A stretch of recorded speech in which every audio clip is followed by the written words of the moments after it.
Hello friends, welcome to the class. Very good morning.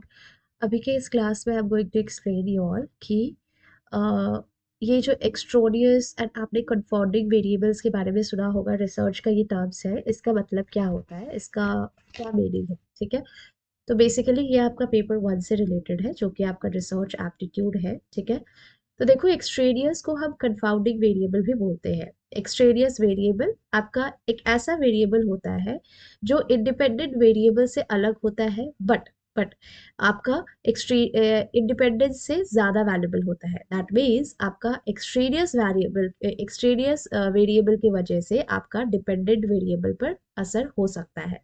क्या लिखा है? An extraneous variable is any variable other than independent variable। मतलब independent variable को छोड़ करके अगर कोई और variable है तो वो है extraneous variable, जो कि basically influence कर सकता है dependent variable पर। मतलब इसके वजह से आपका influence हो सकता है dependent variable पर। ऐसे तो independent में जो हम change करते हैं उसका हम असर किस पे देखते हैं? dependent पे ही देखते हैं।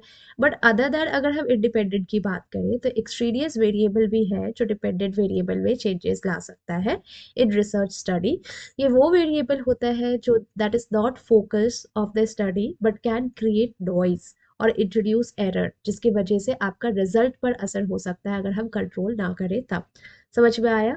मतलब ये कहने का है कि ये एक ऐसा वेरिएबल है जिसको अगर हम टाइम रहते हुए कंट्रोल ना करें तो इसके वजह से डिपेंडेंट वेरिएबल, मतलब हमारा जो आउटकम आने वाला है, जो रिजल्ट आने वाला है, इस पर इसका असर दिख सकता है अगर हमने इसको कंट्रोल नहीं किया तब।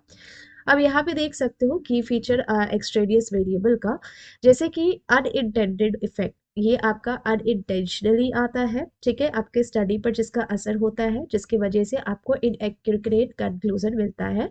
एक्सटर्नल टू द स्टडी, ये वो वेरिएबल होता है जिसका कोई प्राइमरी इंटरेस्ट नहीं होता है, जिसमें कोई प्राइमरी इंटरेस्ट नहीं होता है रिसर्चर का, बट ये एग्जिस्ट करता है इन्वायरमेंट में। कंट्रोल नीडेड, एफर्ट डालना चाहिए और इसको प्रॉपर टाइम से कंट्रोल करना चाहिए, अदरवाइज आपका प्रॉब्लम हो सकता है डिपेंडेंट वेरिएबल पर। और ये इंश्योर करना चाहिए कि इंटरनल वैलिडिटी रिसर्च में मेंटेन रहे। अब जैसे कि यहाँ पे आप एग्जाम्पल देख सकते हो, in a study examining effect of study hours. हम चलो एक एग्जामिन करें, एक रिसर्च कर रहे हैं कि स्टडी आवर्स को हम देखते हुए रिसर्च कर रहे हैं, जिसमें आप ये देखोगे कि आपका स्टडी आवर्स की वजह से कितना अभी आप पढ़ रहे हो, कितना पढ़ाई कर रहे हो, इससे आपका क्या जेआरएफ का पता लगेगा, आपका टेस्ट स्कोर का पता लगेगा, टेस्ट स्कोर का पता लगेगा, राइट। तो अब जैसे कि यहाँ पे देखोगे कि इंडिपेंडेंट वेरिएबल आपका स्टडी वेरिएबल्स हो सकता है, ठीक है, स्टडी आवर्स हो सकता है जिसको आप चेंज कर सकते हो, कभी 7 घंटा, कभी 6 घंटा, कभी 4 घंटा।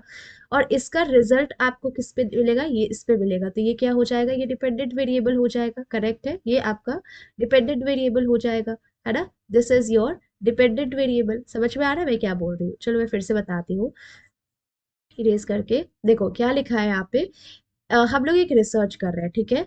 अब इसमें हमारे हमें रिसर्च में कितना क्या क्या होता है? एक होता है इंडिपेंडेंट वेरिएबल, एक होता है डिपेंडेंट वेरिएबल।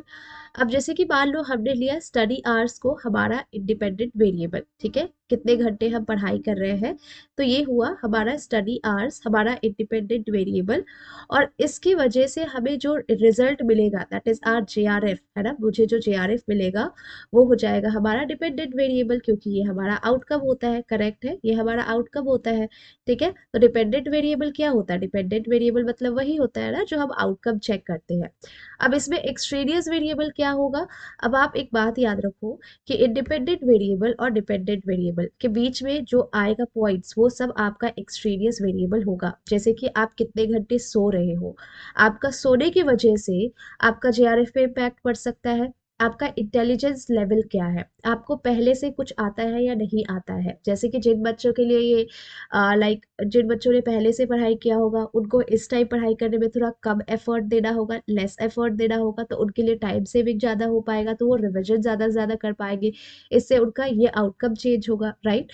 तो ये सारे वो वेरिएबल्स होते हैं जो आपका टेस्ट स्कोर पे असर डाल सकते हैं अगर आप प्रॉपर टाइम से स्टडी आवर्स नहीं दोगे। तो हमें क्या करना होता है? ये सब चीज़ पर प्रॉपर टाइम से कंट्रोल करना होता है, टाइम रहते हुए कंट्रोल करना पड़ेगा, सो दैट हमारे आउटकम पर कोई प्रॉब्लम नहीं आ सके। सेम यहाँ लिखा हुआ है कि आपका एक्सट्रेनियस वेरिएबल वो होता है जिसको हम टाइम रहते हुए अगर कंट्रोल ना करें, अगर हम कंट्रोल ना करें तो हमारा आउटकम पर क्या हो सकता है, इफेक्ट देखने को मिल सकता है। जैसे कि यहाँ पे तो हम प्रॉपर से अपना स्टडी आवर्स दे रहे हैं, ठीक है, लेकिन हमारा स्टडी आवर्स में इम्पैक्ट हो सकता है जब हम ज़्यादा से ज़्यादा स्लीपिंग करने लगे, हम सोने लगे ज़्यादा।